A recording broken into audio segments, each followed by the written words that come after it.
You're listening to Wycombe Sound, online, on Radio Player, and on 106.6 FM.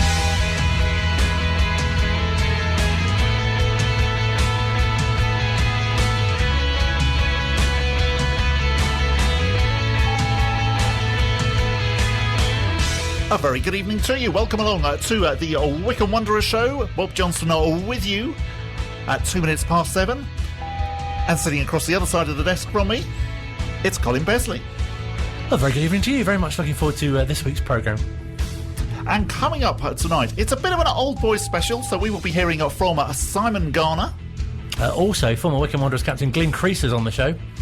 We will be chatting to Dave Ward, who is the manager of Wycombe Wanderers Ladies.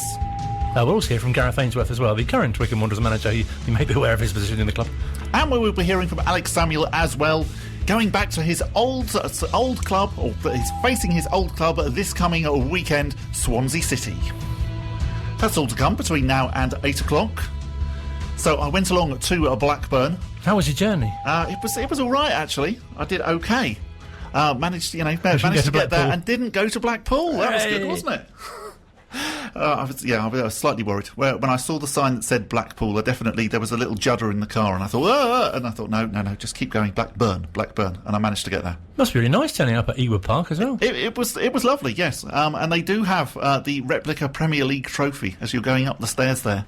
So they have that. They have the League Cup that they won, and they have a special trophy that they got for winning the FA Cup 3 times in a row. Wow, I know. And the Premier League trophy, apparently, if you win the Premier League, you don't just get given the trophy, you actually have to buy it. So it costs them 24 grand to get the replica Premier League trophy. And really? I made exactly the face that you have just made. For radio. Really? I thought, face. You go to all of £24,000? £24,000. You go to all of that hassle of winning the Premier League, and then you have to spend out 24k to get the replica Premier League trophy. Oh. Yeah. There'll be sort of, treasurers at clubs now going, we're not going to do it. Well, exactly. You think, it's too expensive for us. Did Leicester do that? There's a smaller club winning it.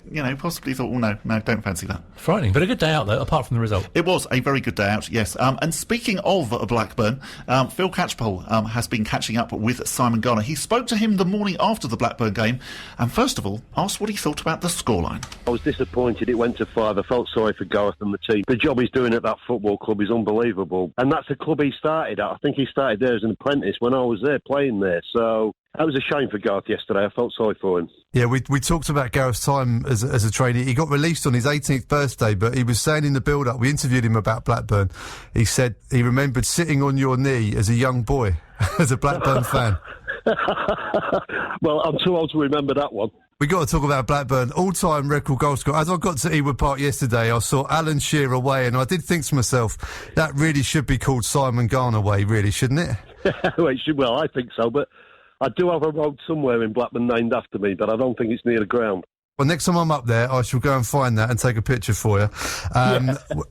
Burnley, I remember Burnley playing Wycombe Wanderers. I think you were injured and they brought you out on the pitch to do the draw at half-time, and I don't think it went down too well. Tell us a bit about your love for Burnley, Simon.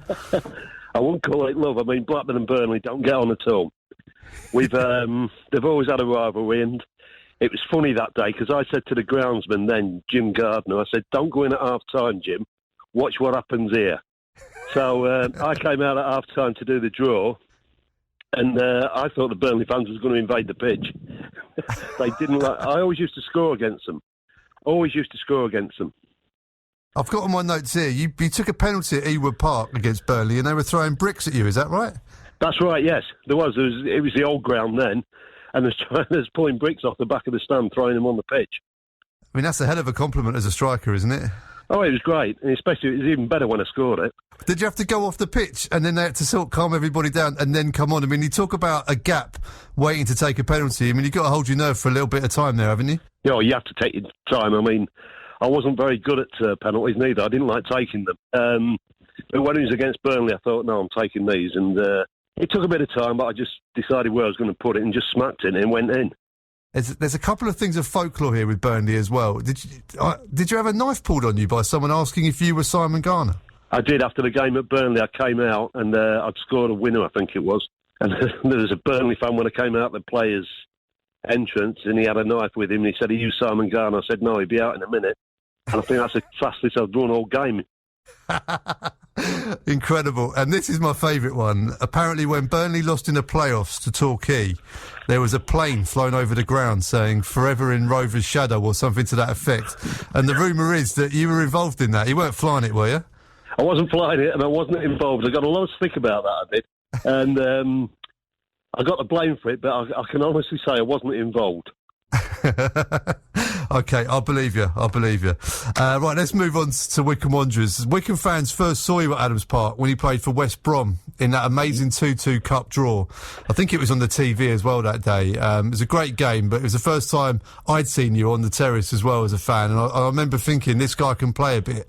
That was a great cup tie, wasn't it? And the replay was pretty good too. It was. I mean, the first game was great down at Adams Park. It was a really good game. And Wycombe surprised us. We didn't think they'd be that good, and there was a good side then. And I thought, oh, this is going to be a tough day today. And I didn't play in the replay, I don't think. I think I was injured in the replay. I'm not sure now. But we only just scraped through as well in the replay. Yeah, it was 1-0, I think. And I think it was, yeah. Yeah, Wycombe gave a good account of themselves. So, fast forward a bit, then after that game, when you found out that Wycombe were interested, then you must have been pretty excited to go and play for Martin O'Neill.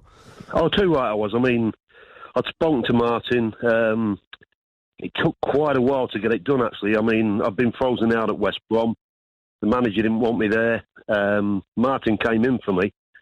And it took about 8 or 9 weeks to get the deal done. I mean, everything was sorted out deal-wise. It was just Martin just dragged his feet a bit. And I was phoning him up nearly every day saying, when am I getting these papers signed? I want to get down there. But once I got down there, I mean, he was a brilliant manager. And the players, the squad we had a great bunch of players. I mean, they come from part-time football into full-time football. And they was loving every minute of it. And it was just a great atmosphere in the dressing room. Yeah, I remember being a fan and thinking, well, Wycombe are just unstoppable. First this season in the league, and we thought, well, we could have a chance of going up here. And, of course, we did. You signed in the February, I think, wasn't it, of that season? Yeah, it was, yes. It was, yeah. And you got some vital goals up there. But that playoff campaign was wonderful. And, your fingerprints are all over that playoff campaign, the semi-final and the final. I remember at the Carlisle game, I think the fans tried to invade the pitch then when you scored, didn't they? I think they did as well, yeah. I think they did. I mean, I'll never forget them semi-finals and the final. They were 3 of the games I really enjoyed playing in during my career. I mean, they'll be in the top half a dozen games that I've played in throughout my career, so I really enjoyed them. The Wembley game, I remember you scored a goal that was disallowed. In my memory, you were on the halfway line. I was in my own half because I was so tired. I couldn't run anymore. I thought, no, I'm just going to hit this. And I knew I was in my own half. And if it had been VAR, I think that would have been given. I remember you got booked for that. And even as a young lad, I thought that's got to be one of the cruelest things in the modern game, surely. I mean, you got booked for what I thought was an amazing piece of skill. I know, and I did have a few harsh words to say to the referee, I must admit. He was perhaps valid in giving me a yellow card for that. Well, that game, Dave Carroll scored the goal that we all talk about, that amazing dribble. But a lot of Wycombe fans think the best goal was Dave Carroll's first one, and I think you've got the assist for that, an amazing bit of vision. Wycombe played some good stuff that day. We played great stuff. I mean, it was funny because John Beck, their manager, Preston manager, wanted to sign me, and I wouldn't go. I had the choice of Preston or Wycombe, and I picked Wycombe straight away because John Beck had a reputation in them days for playing the long ball game from when he was at Cambridge, and I knew it wouldn't suit me. So it was more pleasing that it was against John Beck as well, in a way. And Gareth Ainsworth, who you're his hero, he was on the pitch for Preston that day too. He was, wasn't he? He was, yeah. I mean, funnily enough, somebody sent me a photo about a month ago of me celebrating the goal, and just behind me, he stood David Moyes. He was supposed to be marking me. That made me laugh. Yeah, he doesn't look too happy. I saw him on Match Today last night. He wasn't too happy then either. So he's definitely were different times, weren't they, to where we are today? Oh, definitely. Do you think it's better back then? I think a lot of our Wycombe fans might think it was. I think it was in a way. I think the players were closer to the fans in them days. At Wycombe's level, although they're in the Championship now, there'll be a big change again. It's the higher the level you go, it's more money orientated, and it's about making money nowadays, and that's part of the game that I don't like. Wycombe are really seeing that now. I think they're the smallest budget in the Championship by about 10 million.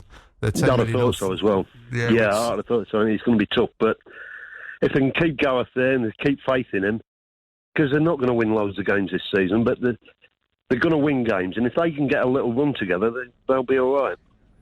That's Phil Catchpole speaking to Simon Garner. Many thanks, as always, to Phil for allowing us to play his interviews from Ringing the Blues. Ringing the Blues is available from all good podcast providers. And you can hear that full chat online as well. Well worth a listen. Brilliant how he talks about his partnership with Cyril Regis.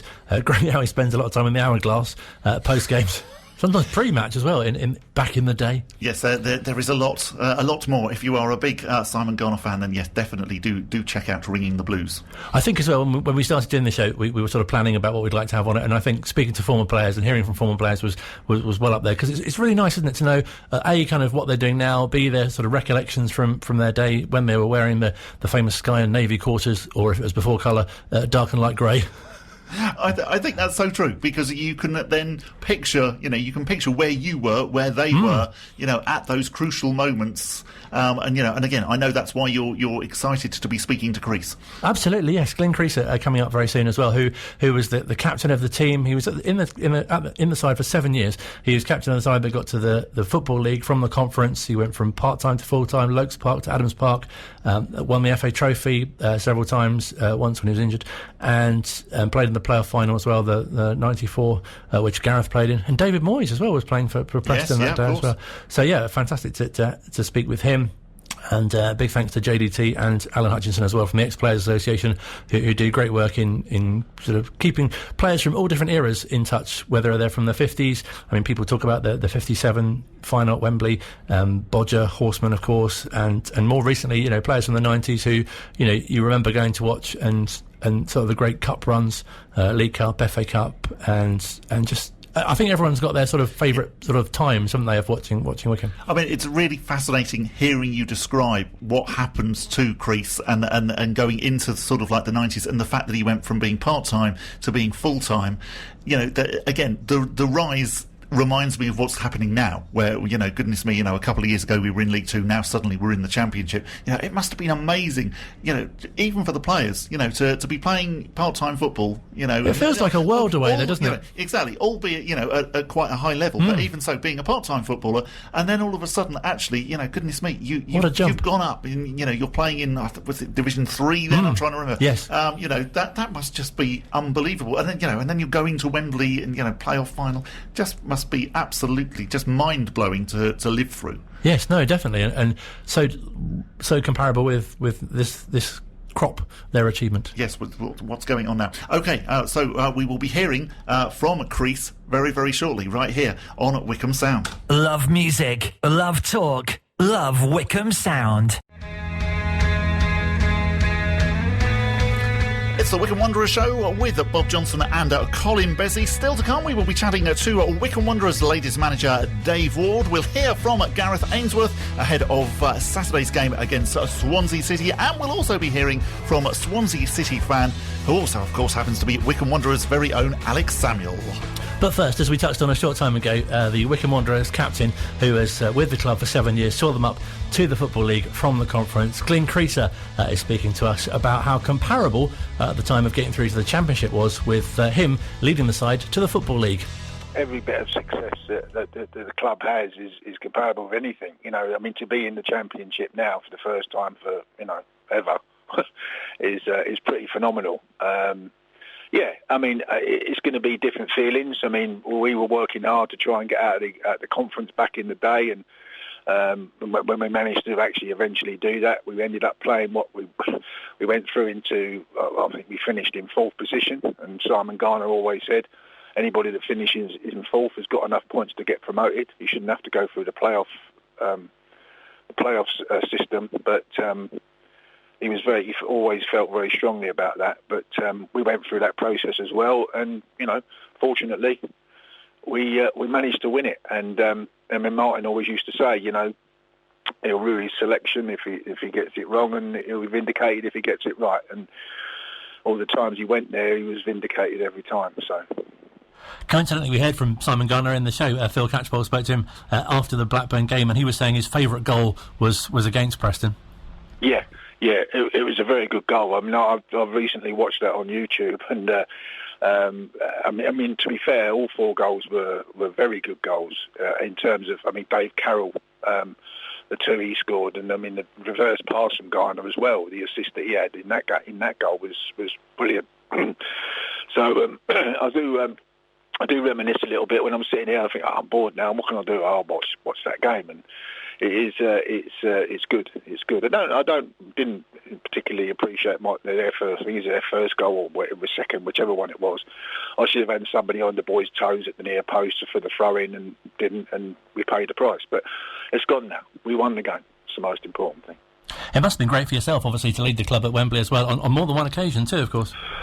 Yes, indeed. Yeah, I managed to. Well, I didn't lead them out in '93, but certainly the boys threw me up the steps first to pick up the trophy. But yeah, I mean, I've been there obviously 3 times, and then I went back a 4th time when I went to Dagenham at the end of my career. Unfortunately, that result was slightly. Steve Thompson was playing in the Woking side that day, so played against Tono that day. But no, yeah, it was. It was a strange time for me. '91 was particularly. I was going to say probably was stressful, to be fair. We won the second leg at Altrincham. Did really well, and I remember coming off the pitch. Going in the changing room and after the game, and sort of trying to remember what was going on and thinking about Wesley's goal and stuff like that. And it was really odd. And then I came out of the tunnel on my own to walk obviously you're familiar with the old setup there, when you used to walk up the stairs and go behind the royal box into the main hall. And I walked through the doors where everybody was, sort of all the families and everything else, and just burst into tears. It was absolutely bizarre. I think it was more relief than anything else, but it was the most memorable day for me. And then again in '93, the lads pushed me up the stairs and said, "Come on, Creaser, go out there to get it." And then, of course, we won the playoff final and managed to get up there again. So, yeah, fantastic memories. Such fantastic occasions as well. I remember going in '91, and people from school went, people from our road went. You'd see people at the station, see people at Wembley that you knew. It felt like the whole town went and was really behind the club. I think it probably was. I mean, if there's any burglars around, then they've had a field day in Wycombe that day. I mean, I think we had excess of 25,000 people there. I mean, it was absolutely phenomenal. I mean, the support we had. I mean, when you think the support we had back in those days, and obviously a lot of people that have been there that may have gone would have been neutrals, but we would get 4,000, 5,000, 6,000 at home games and stuff like that. But to have that amount of people actually support the club, and then of course we went out on the Sunday morning to a rapturous sort of town centre at the town hall. It was absolutely amazing. The amount of people that turned up for that morning was brilliant, absolutely brilliant. I mean, there are so many great stories linked with Wycombe, but one of them, the best ones, must be the fact that at that time, obviously, you weren't even full-time players, and going into from non-league up to the football league. No, absolutely, yeah. I mean, obviously Martin had made his mind up, I think, or who he wanted to obviously offer contracts to, and so on and so forth. And I was in a position myself where I literally come back from having a really serious accident at work at the time, and went through the process of doing rehab, and the club were fantastic with me for that. And then I think he'd taken the chaps over to Henlow Grange, I think, for sort of a bit of a chill out day and what have you. And he invited me over and called me up and said, "I want to offer you a contract." So I was like, "Wow, that's amazing." So that was one of my schoolboy dreams, realised at the ripe old age of whatever it was then, 30 odd, 32, 33. So, and it took me about 3 or 4 seconds to say, yeah, thanks very much, yeah. Must be some fantastic memories playing under Martin as well, especially at that level. Yeah, absolutely, yeah. I mean, Martin was I'm going to say strange, but I don't mean it in a bad way. It was more a case of he trusted us. That's what it always felt like to me. He knew what we had, and he didn't over elaborate on what his expectations were from us as individuals. He knew what he had in terms of the squad, and he knew he could rely on us to go out there and do our best as individuals and ultimately as a team. You know, I don't know. It was weird. It was uncanny. He was a shrewd man, and he's obviously proved and gone off to other places like Leicester and Celtic, and you know, proved his worth at those levels as well. So, you know, it was a character for sure. You must hear as well a lot of time people talking football, especially, and indeed the current team at Wycombe, people talking about, you know, how special a group of players are. But when you're in a club for 7 years, you must have just gone through several really good groups of players. Yeah, the nucleus of it, to be fair, I mean, we had, you know, back in the early days, we had, you know, I mean, Cashy was there, Stuart Cash was there with us, and we had Jeff Cooper came in at left full-back, but the main core, like to Keith Ryans, Simon Stapleton, Steve Thompson's, Matty Crossley, Steve Guppy, Dave Carroll, Keith Scott, Mark West, you know, that was kind of the nucleus of the side in many respects for good, you know, 2 or 3 years, and then everything else came in around that. You know, he kind of filled slots, but yeah, the group of players that we had, Lee Turnbull is another one that springs to mind. You know, it's Dave Titterton. Yeah, we had a good core group of players in the changing room who got on really, really well, would be there supporting each other and everything else. And then anybody that came in, the Martin had I don't know, it was uncanny really, the way it sort of worked. He's called, will these people fit in with the group that I've got? And we to be fair, we never took any prisoners. If people didn't want to be part of it, then, you know, you quickly know who they were. And to be fair, we had very, very few that were like that. They came in, enjoyed it. We were winning, which is always a lot easier when you're winning. And if you look at the amount of changes that Martin had made over the years, I mean, you know, Timmy Langford came in and everything else like that, and they were few and far between. There were periodic changes, but it was only ones and twos that could have been just through injuries and so on and so forth. So, but the group, all the lads I've seen go through Wycombe when I was there were all brilliant, absolutely brilliant, good characters. They got the crack, and I think they all enjoyed their time there in one way, shape or form. You must be so pleased with what a solid unit you had, especially defensively, and yourself obviously a sort of no-nonsense, you know, traditional central defender. Yeah.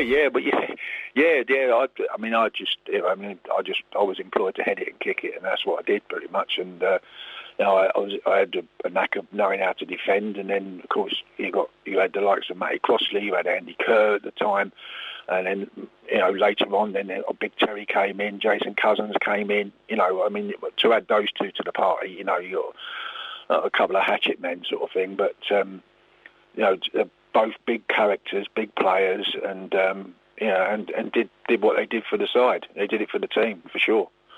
Do you have particular favourite matches that really stand out?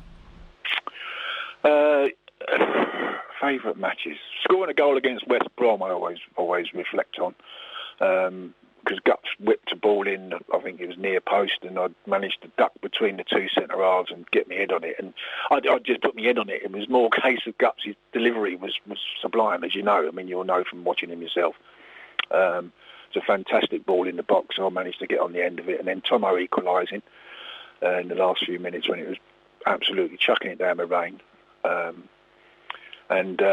Yeah, that's one that always sticks with me. Obviously, winning in '91 at Wembley was something else, and you know, being able to walk out on the, as they call it, the hallowed turf, and being the skipper on the day as well. And then, you know, you get to meet people like, you know, Ray Clements was there on the day that day, and then actually one that does stick out in my mind, and it was with Dagenham, and I make no apologies for saying that, but when I went there with them, Ted Hardy made me skipper for the day, and I managed to meet Pele and Gordon Banks.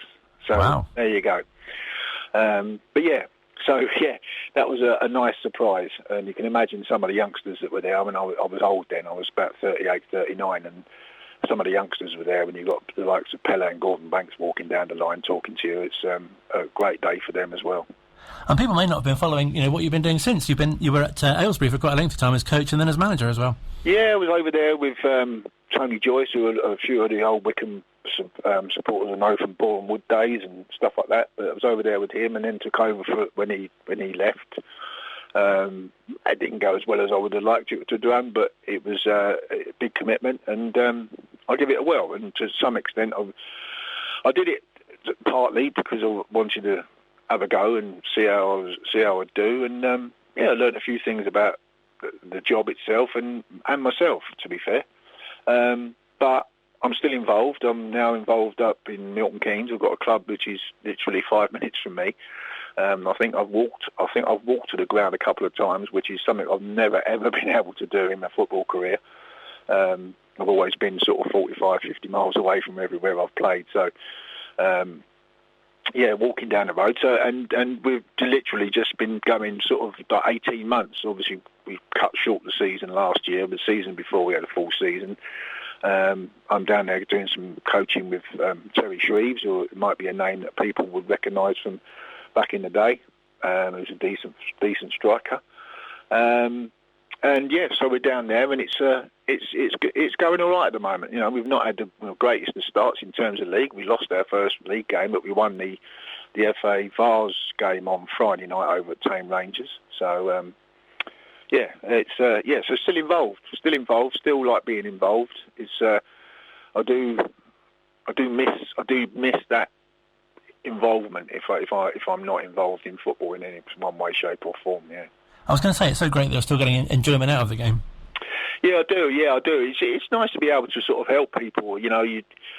Some people you can tell 10 times and they won't have a Scooby what you're talking about. But you just keep trying. And Terry's very keen to encourage youngsters coming through, like where we've got quite a few under 17, under 18 sides in Milton Keynes.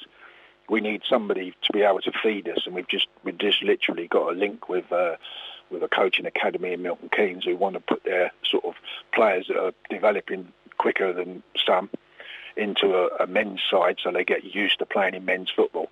So it's a bit of an indoctrination for them, I guess, to see what it's like playing in men's football at step 6, which is fine because that's the place they should start.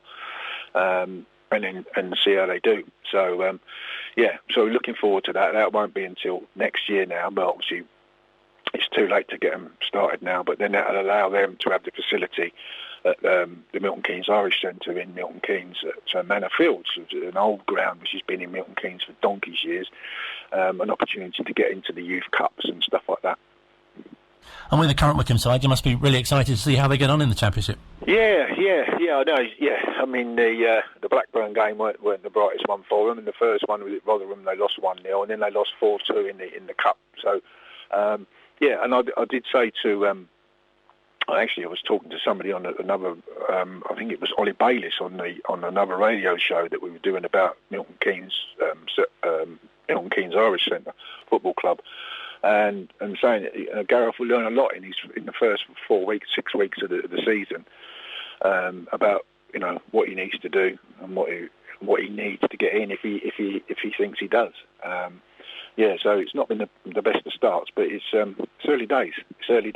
So good to see them in the Championship, though. You couldn't have imagined, could you? When you got through to the Football League, you think, in a few years we'll be in the second tier of English football. Yeah, and I think everybody would have been feeling in a similar way. The Beast, Akinfenwa made a good point about getting the group of players together that they had and how they went about their business. And he could see that he was one of the main characters in pulling them all together in the way that he did, and the way he sort of came across after the final. It was just so exciting for them, and they got exactly what they deserved on the day. I thought they managed the game really, really well, and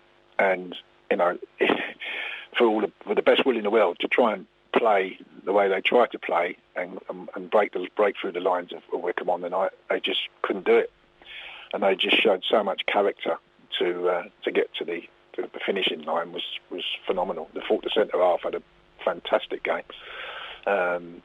Stuart, did absolutely brilliant. Absolutely brilliant. But yeah, it's great to see him up there, and I wish him all the longevity. If they can stay in that division this year, they'll be so much stronger for it. Obviously, and they'll learn so much as well. That not just Gareth, but the players as well. And really reminiscent as well when Gareth says that he has these generals in the dressing room, the experienced players. A lot of the players that you listed that you play with, and obviously yourself included in that's something that you say was the real nucleus of the side, and that's really what led the team in your day. Yeah, for sure. Yeah, but I think we had probably I say generals. Yeah, I know what he means, and he's got players in the changing room. But I would, for me, being the elder statesman, if you like, of the group that I was playing with. It was great to have the youngsters around and just sort of like you feel like you're looking after them a little bit, but it's not that. You just want them to do well. You just you draw on something. You draw on something, and you have people that just lead naturally. And I used to try and do that by playing well myself. And if I got it right, I made everybody else's job a lot easier because the ball never went past as much as a back four. And that takes the pressure off of the likes of the keeper, like Heidi or John Granville or whoever. It takes the pressure off them as well. So, you always have people in the changing room that are going to bring something to the table, whether it's just through talking to people, physicality of the person. Just Terry Evans' presence was enough. You know what I mean? It's just there's a man mountain, and sometimes that's just enough. You're going to be looked after. If you get my meaning. Of course. It must be such a great sense of pride for yourself as well to have been at the club for 7 years and such a part of the club's history.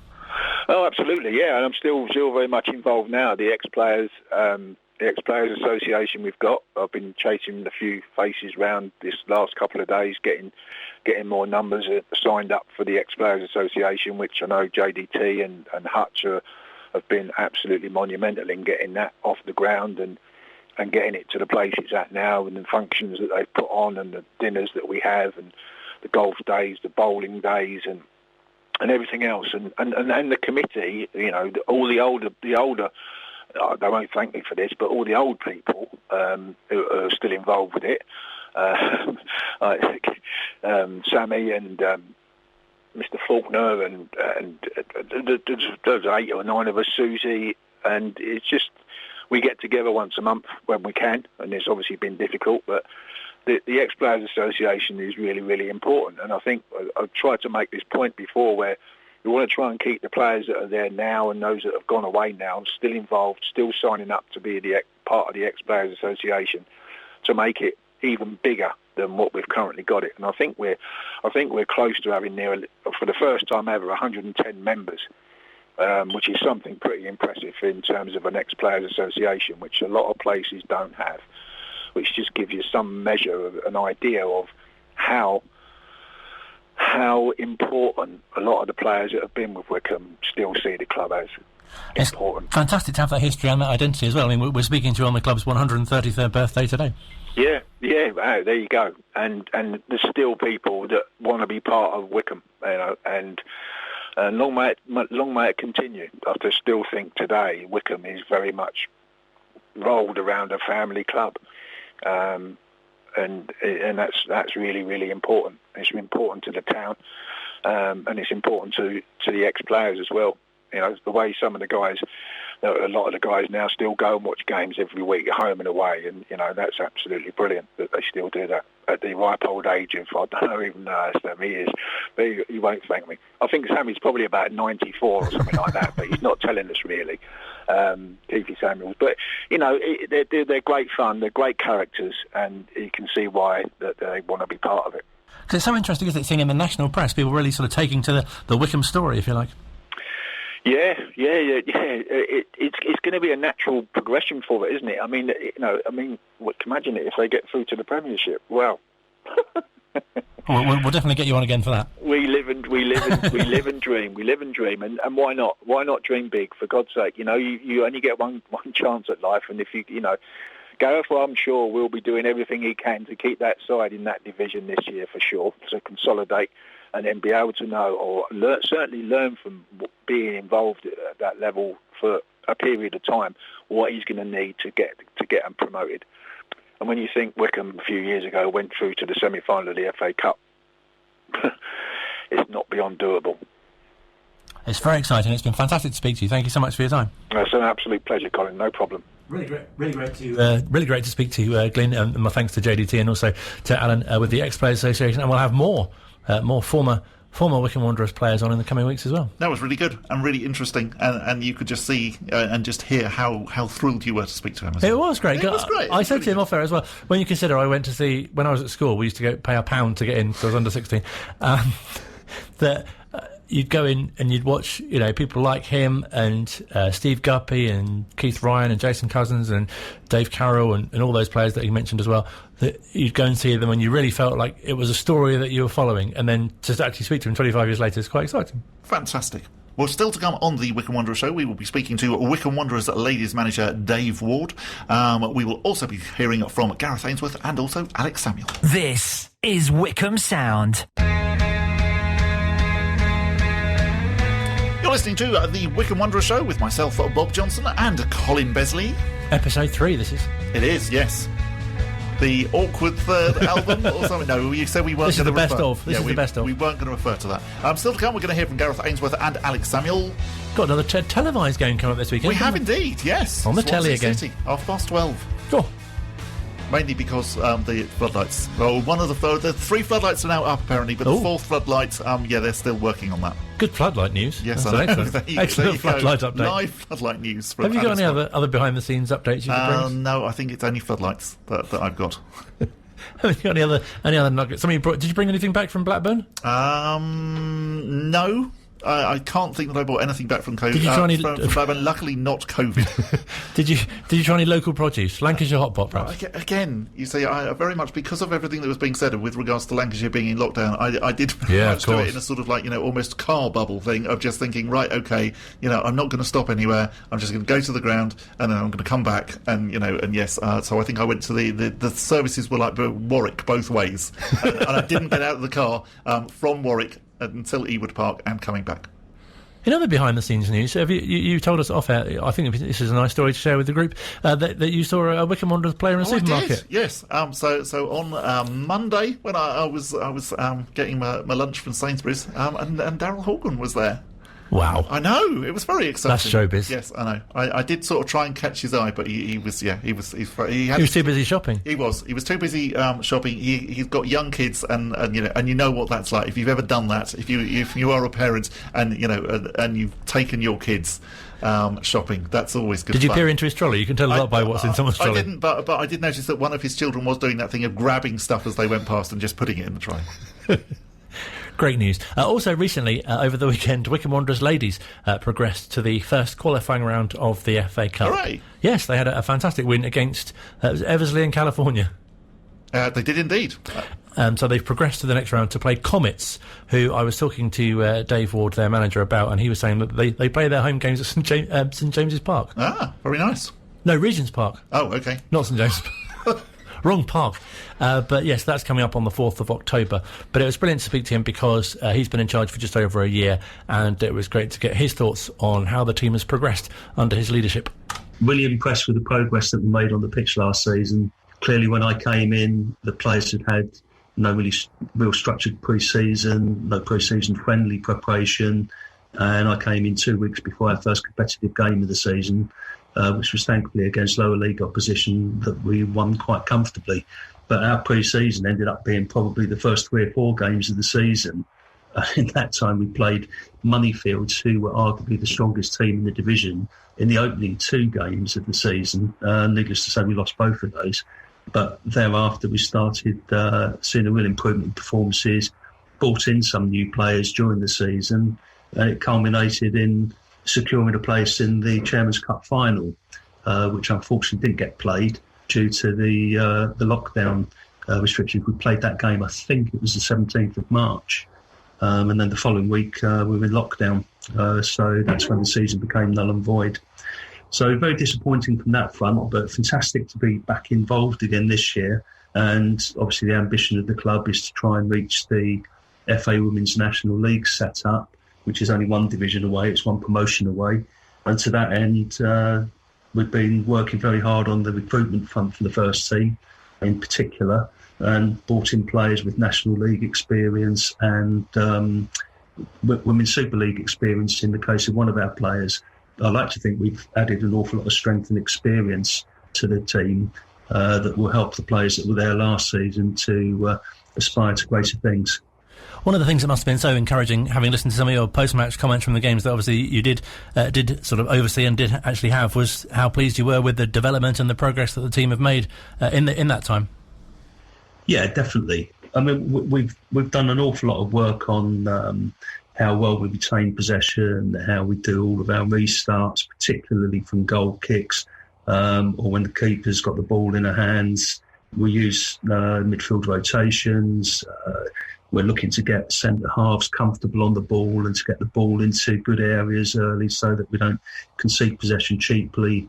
We're not the sort of side that tries to play long balls forward all the time, unless it's absolutely necessary. And I like to think we play a style of football that people would enjoy watching, but is also effective.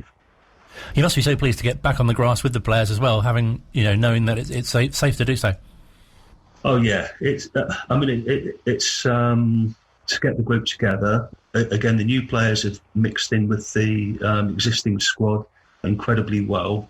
We've been quite careful, not just about the experience and the technical ability they bring to the side, but also the sort of personalities and character that they bring, because we want people who bounce off each other, have a shared vision and direction, and will help each other in trying to achieve that. So, one of the messages we've been giving to the players is, sometimes you're going to have to put personal disappointment to one side and make sure you get behind the rest of the squad and the starting 11 on that day. But be prepared, because it could be you that's out there next time and you want exactly the same support back, because we're all in this together.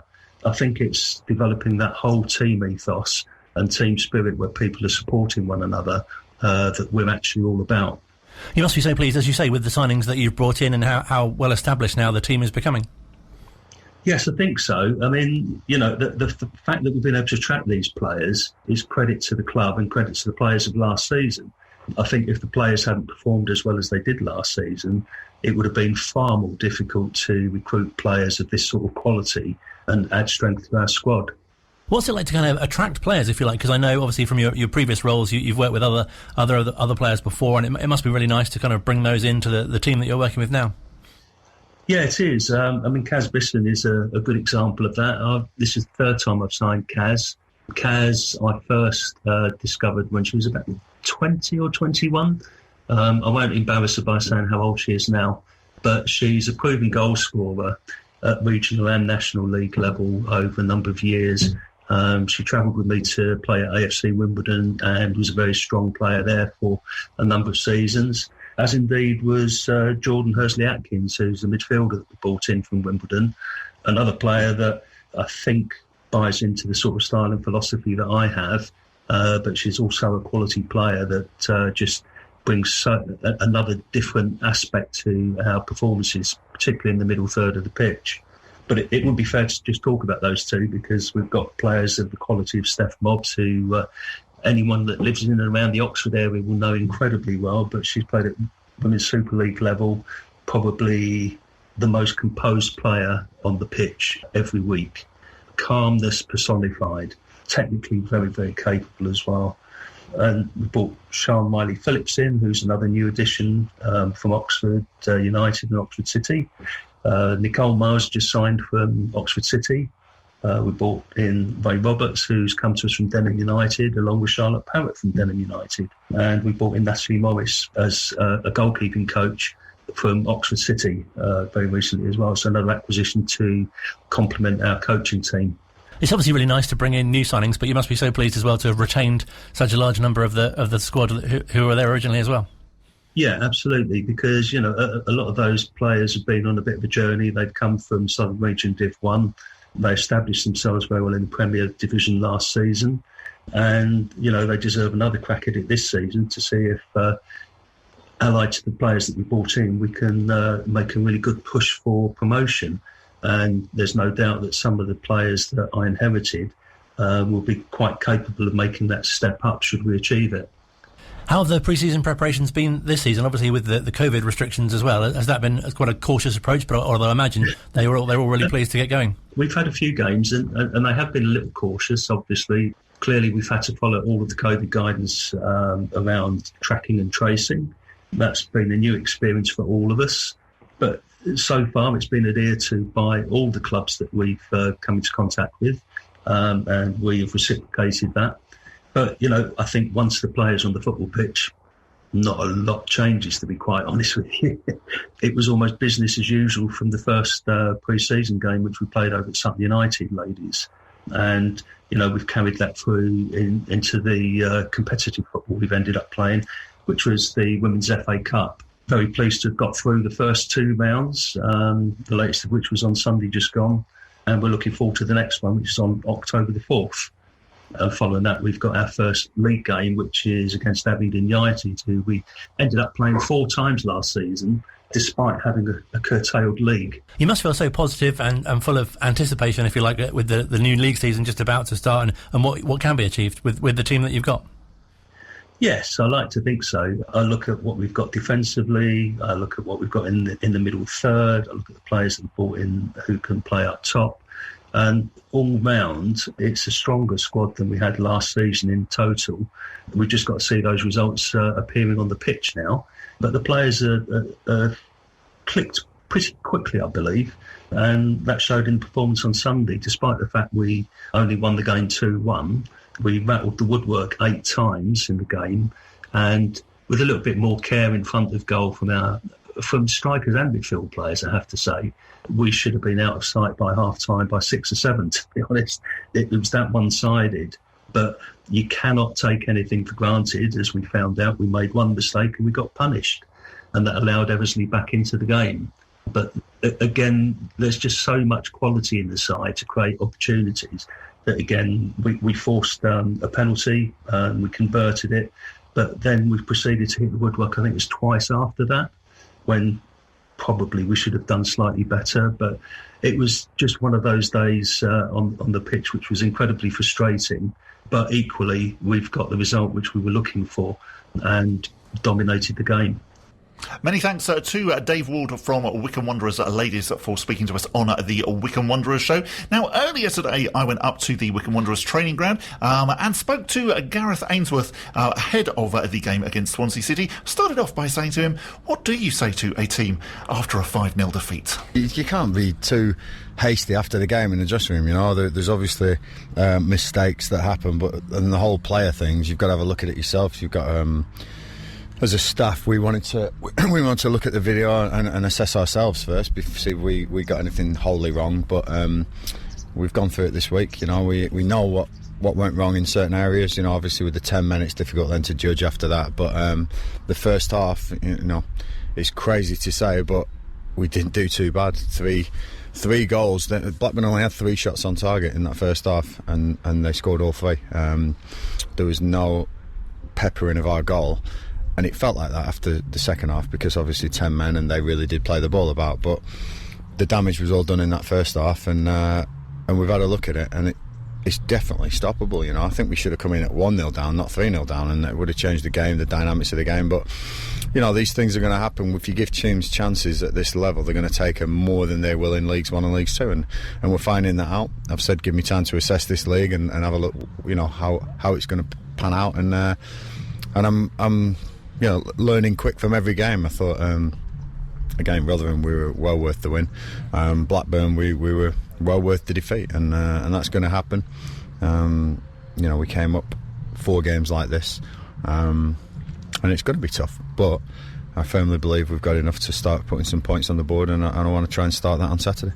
And I think for those of us who watched the 3 games so far, Brentford, Rotherham and Blackburn, actually there were spells where Wycombe were playing really well. Yeah, Tony Mowbray said to me after the game, he said after 15 minutes they were really worried. He said they thought it was going to be a long afternoon, and I did as well. I thought we started fantastically well, but it doesn't happen always like that in football, and you've got to take your chances when they come, and especially at this level. Like I say, we've got to start hitting the target. I want to get that first goal in the Championship. as you say, Brentford and Rotherham, 2 good performances there as well. So plenty to build on. Just hopefully getting a couple of injuries back. Midfield's been very bare, especially with Dominic missing with suspension and Curtis out. So that has been an issue. But we're trying to rectify that with either signings or getting players fit. The big man, I think, will make a difference. Uchi hasn't got going yet. I think not training since February has been a big thing for him, and we need to get him up to speed quick, but he's going to be a hell of a player for us. And obviously Ryan will probably get his chance now. Darius is carrying a suspension, so plenty of changes, but looking forward to seeing what we can do on Saturday. It's an early kick-off, like the Brentford one, and we did okay there, so I'm hoping we can do a good performance on TV, and I'm sure I'll still be learning after that game and for every game so far, but 42 to go, is it? And 44 to go. I'm looking forward to seeing what we can do. And my aim is to be a championship team next year. Swansea had a great run into the playoffs last season, which obviously didn't quite work out for them. They're another big team. I know we're going to say that a lot. They've got a manager now who seems to be taking them in the right direction after their relegation a couple of seasons ago. Steve Kirk, we've got really good manager. These people come across and people don't know who they are, and there's all sorts of worries about them. But believe me, he's a top manager, and the way he's got his side playing is really good. As you say, there's probably going to be. There'll be a couple of players on as much as my entire squad in the Swansea team, and that's where we are. The differences in the levels are because the physicalities and the athleticism of the boys, as well as being technical and tactical, fantastic. We've got to match this. We've got to step up. We can't give the ball away. Steve's done a brilliant job. We watched him. I use a big threat, a good play, and he's just one of many that they'll have. I'm really looking forward to playing one of the teams that were in the playoffs, and seeing how we fare against them, because I do believe Blackburn's probably one of our low points, but I want to make sure that we're solid. We take our chances if they come, and we really do put on a good show for the TV, because it's nice to have these TV games. We've got Watford coming up as well after this, so it's going to be all everyone hands to the pump, everyone getting fit, everyone making sure their bodies are tip-top condition for this season, because that's what it's going to take. Must have been a disappointment this week to learn that fans probably won't be in the stadium for the majority of the season. Can you understand what's going on, particularly when fans can go into pubs and watch it, and yet they can't be sitting at Adams Park and watching the game? I can't understand, but I don't think many people can, but I also wouldn't want to be at the top making all the decisions, for the country. So, listen, my stance in life is don't try and go against everything. Ride the wave, get on top of the wave, and try and enjoy as much as you can. I'm devastated for the fans. Really, I'm devastated, because these fans deserve to see Championship football. While some of them have waited so long to do that, and it's only on the TV. As I said earlier, I'm pretty sure I'd have got a bit of stick from them with Blackburn, but I'd rather get stick and the fans be there than the fans not be there. We need them. It's not the same game without fans, and I am, as you are well known, very extrovertish, and I love the fans being there. I love playing up to the fans. I love all the support we get, and I love the team when the fans get behind them. So absolutely gutted with that decision, but again, we're fortunate to be in this position. I feel very lucky every day when I wake up, and Wycombe is secure at the moment because of what these boys and Rob Courig have done. Can't thank them enough. Really pleased to be leading the ship, and hopefully we can get some points on Saturday. Today, 133 years ago, Wycombe Wanderers played their very first match. That is a lot of history for a football club, but do you appreciate just how big a part you play in that history? Tiny part. There's been a lot of history. I definitely disagree with tiny part. Yeah, there's been a lot of history, and a lot of really, really fantastic people contributed to this club. Sometimes I wake up and I pinch myself, because like I say, I feel lucky. I work my socks off, of course I do, and I always have done, whether it's been a player or as a manager, and I'll continue to do that. But there's a lot of unsung heroes here as well, and to have my name on the promotion to the Championship and all that, it's brilliant. But believe me, I'll be the first to say I couldn't have done it without everyone else. So everyone who's contributed in that 133 years, thank you. Stick with us, keep supporting us. I'll give absolutely everything for this club, and I'm hoping for the fans more than anything we can stay in the Championship, because they might be allowed in a year's time, who knows. So that would be fantastic. But No, thanks for all your support, everyone, and what a fantastic football club. I promise we'll stick with you. Cheers, Gareth. That was Gareth Ainsworth speaking to me earlier on. I also spoke to Alex Samuel while I was up at the training ground and said that despite the results, so far, the performances actually have been quite good. We take a lot of positives, Rotherham, I think we should have won that game. So we were very unfortunate not to take a result. And also Blackburn, I think, that we started really well. I think the way we put our shape out was good. And it was just sloppy mistakes, really. And I think it's something that we're going to have to learn quickly and adapt to this league because, teams are going to have that quality now. So it's exciting as well because we're in a new league. We're all learning. I think 80% of this team haven't played at this level. So it's going to take a little time just to find our feet. But I'm sure that, we're going to get there and we're going to do well. Daryl Horgan has come in from Hibs. What's the competition for places like? That's presumably a good thing. Yeah, really good. We're going to need everyone this season, especially with the amount of Saturday, Tuesday games that's going to be coming up, I think, in October, November. So, yeah, Daryl you can tell, is a player that, is so technically good and something that we've needed in that forward play, creating and, creating new things. And so, yeah, he's a player that we're excited to see, and I think already we can see the quality that he's got going forward, and yeah, it's a really massive asset for us. So Swansea are the visitors. You were obviously born in Neath. Did you ever get to the Vetch Field? Yeah, I got to the Vetch Field a few times. I was mascot in the 2003, one of the Swansea's biggest in the club's history games. They could have been relegated out of the Football League, so to be a part of that as well at that time was amazing. Some very fond memories there. And even growing up, I've got a huge heart for Swansea, very fond memories there. So yeah, just love the club. Great to hear from Alex Samuel, and you never know, you might see him in a supermarket soon as well. You might do, indeed. That is it from the Wycombe Wanderers show for this week. You can download, you can listen again, Colin and I will be back at 8 o'clock next week.